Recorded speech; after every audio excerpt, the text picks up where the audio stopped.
पाकिस्तान की जानब से अपनी स्टील मिल खुफिया तौर पर रूस को देने का इंकशाफ सामने आया है।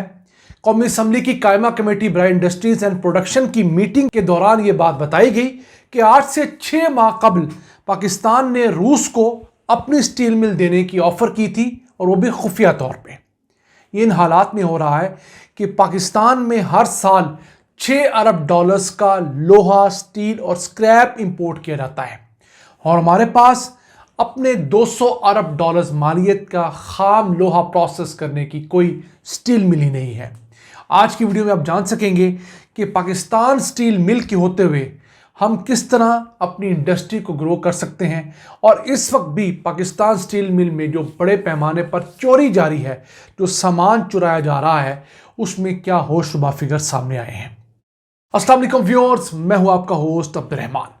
पाकिस्तान स्टील मिल पाकिस्तान का सबसे बड़ा इंडस्ट्रियल कॉम्प्लेक्स है जो कि 18,600 एकड़ रकबे पर फैला हुआ है।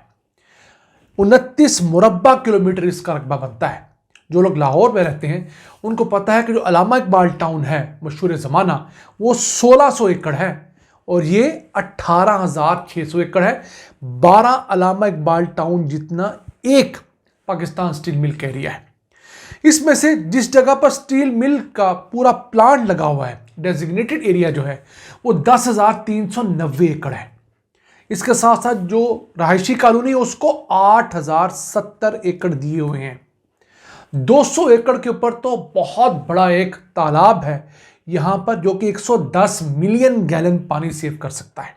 यानी जितना पानी रोजाना कराची को सप्लाई किया जाता है उसका 17% पानी सिर्फ इस छोटे से डैम नुमा तालाब में जखीरा किया जा सकता है।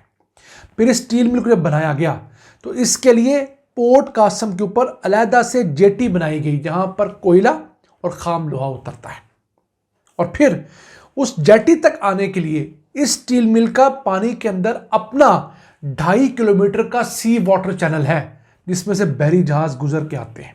अब बताइए, इस कदर डिटेल काम किया गया था इसको बनाने के लिए। यही नहीं, जेटी से स्टील मिल तक लोहा या कोयला पहुंचाने के लिए कन्वेयर बेल्ट लगी हुई है और वो कन्वेयर बेल्ट पता कितने किलोमीटर पे है? 7 किलोमीटर लंबी है। यानी आपको ट्रकों के जरिए सामान लाने की जरूरत नहीं है। आप पोर्ट के ऊपर खाम लोहा या खाम कोयला उतारते हैं, उस कन्वेयर बेल्ट के जरिए वो सारा का सारा लोहा जो कोयला है वो आपकी स्टील मिल तक पहुंच जाता है, कम पैसों में, पोल्यूशन कम से कम। और इसकी जो कैपेसिटी है वो 1 घंटे की 3,600 टन है। इतनी तमाम खसूसियात के बावजूद ये पाकिस्तान का सबसे बड़ा इंडस्ट्रियल कॉम्प्लेक्स 2015 से बंद है। 11 साल होने वाले हैं। इस दौरान हमें बहुत सारे मुल्कों ने राब्ता करके नई स्टील मिल लगाने की ऑफर की। पहले चाइना भी इन्वॉल्व था, फिर चाइना पीछे हट गया हमारी अपनी हरकतों की वजह से। फिर हम लोगों ने दोबारा रूसियों से कांटेक्ट किया। अब खबर आई है कि हम लोगों ने उन्हें इवन खुफिया तौर पर स्टील मिल देने की ऑफ़र भी की है। अब खुफिया तौर पर देने के बदले उनसे क्या फेवर्स देना मकसूद थी, इसका भी कुछ नहीं कहा जा सकता। तो इन हालात के अंदर जब ये दोनों तरफ हम ये देखते हैं कि एक तरफ वसाइल की भरमार अल्लाह ने हमें दी हुई है, लेकिन दूसरी तरफ हम अल्लाह ताला की नेमतों की नाशुक्री करते हैं, तो बताइए हम अपने कदमों पर कैसे खड़े होंगे। हम दुनिया का 5वां बड़ा आबादी के लिहाज से मुल्क है, लेकिन दुनिया में स्टील प्रोडक्शन में हमारा नंबर अब 50वां हो गया है। इस कदर नीचे जा चुके हैं।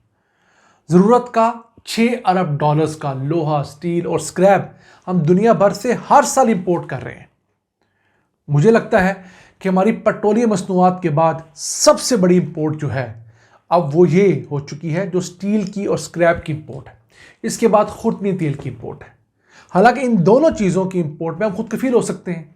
खुर्दनी तेल हम हर साल 4 अरब डॉलर्स का इंपोर्ट करते हैं, ये 6 अरब डॉलर्स का। 10 अरब डॉलर्स तो वो है जो हम बचा सकते हैं हर साल, और 10 अरब डॉलर्स हमारी मईशत के लिए एक बहुत बड़ी फिगर है। लेकिन हम क्या कर रहे हैं? आपसी झगड़ों में उलझे हुए हैं और अपना कीमती ख़जाना जो है हम लोगों ने ज़ाया किया हुआ है। हमारा जैसा मुल्क जो कि मेटलर्जी में बहुत आगे है, वो किस तरह? हमने अपना एटम बम बनाया है और एटम बम वो मुल्क बना ही नहीं सकता जो मेटल्स में तहकीक ना कर चुका हो। यूरेनियम जैसे जो मुख्तलिफ धातें हैं उनसे आपने बाद में एटम बम बनाना होता है। तो अब हम क्या कर रहे हैं?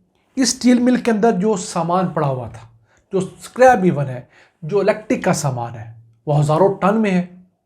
तो दिसंबर में एक ट्रॉला पकड़ा गया जो यहाँ से सामान चोरी करके निकल रहा था।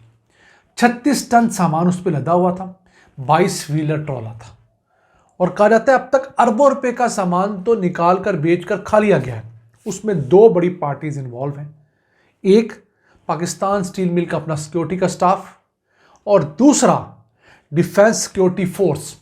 ये वजारत दफा के अंदर एक सिक्योरिटी फोर्स है जो कि मिलिट्री इस्टेब्लिशमेंट्स या क्रिटिकल मिलिट्री इस्टेब्लिशमेंट या बहुत खुसूसी जगहों की सिक्योरिटी के लिए तैनात लोग होते हैं। आर्मी के अंडर को ट्रेन किया जाता है। तो अब इन लोगों की इन्वॉल्वमेंट की खबरें भी नेशनल असम्बली की उसी खबर के साथ अटैच है जहां पर ये सब चीज़ें डिस्कस हुई हैं।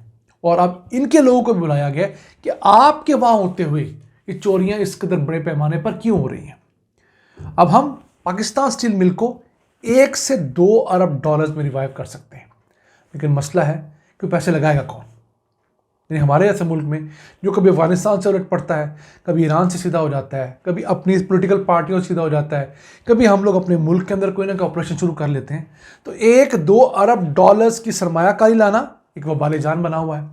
लेकिन हाल ही है कि 1-2 अरब डॉलर्स ना खर्च करने की वजह से हर साल 6 अरब डॉलर का नुकसान हो रहा है। और जब से स्टील मिल बंद हुई है, आप इस 6 अरब डॉलर को मल्टीप्लाई कर लें, चले 6 को ना करें, अब 2 अरब डॉलर्स हर साल कोई मल्टीप्लाई कर लें, 11 मल्टीप्लाई में 2, 22 अरब डॉलर्स का हमें नुकसान हो गया है। क्योंकि ये कमोबेश 2 अरब डॉलर्स का आयरन स्टील तो बनाया करती थी। तो हमारी ये हुकूमत जिसका पूरा बैकग्राउंड स्टील का है, इससे पहले नून लीग की हुकूमत, उसका बैकग्राउंड भी स्टील का था। इनके होते हुए अगर स्टील मिल नहीं चल रही तो मैं समझता हूँ सिर्फ हुक्मरानों की अपनी नीयत नहीं है। अगर इनकी नीयत हो, यकीन कीजिए ना सिर्फ ये स्टील मिल चल सकती है जो कि 1.1 मिलियन टन सलाहियत की है, इसे इसी जगह पर 3 गुना एक्सपैंड किया जा सकता है और 1 अरब डॉलर से कम मालियत में किया जा सकता है। हम कोशिश करेंगे इंशाल्लाह कोई ऐसा माहिर जो स्टील मिल से मुतालिक हो उसको आपके साथ शो में मदऊ करें, आपके साथ डिस्कस करेंगे किस तरह अपने वसाइल में रहते हुए अपने ही चादर के मुताबिक इस स्टील मिल को ना सिर्फ हम एक्सपैंड कर सकते हैं बल्कि जदीद बना सकते हैं और पाकिस्तान का 6 अरब डॉलर्स ना सही कम से कम 3-4 अरब डॉलर्स हर साल बचाकर इस कौम की खिदमत कर सकते हैं। नाज़रीन, आज का एपिसोड हमें उम्मीद आपको पसंद आया होगा। अपने सजेशंस अपनी आराज़ से हमें आगाह रखा करें। अपने मेज़बान अब्दुल रहमान को इजाज़त दीजिए। अल्लाह के बाद।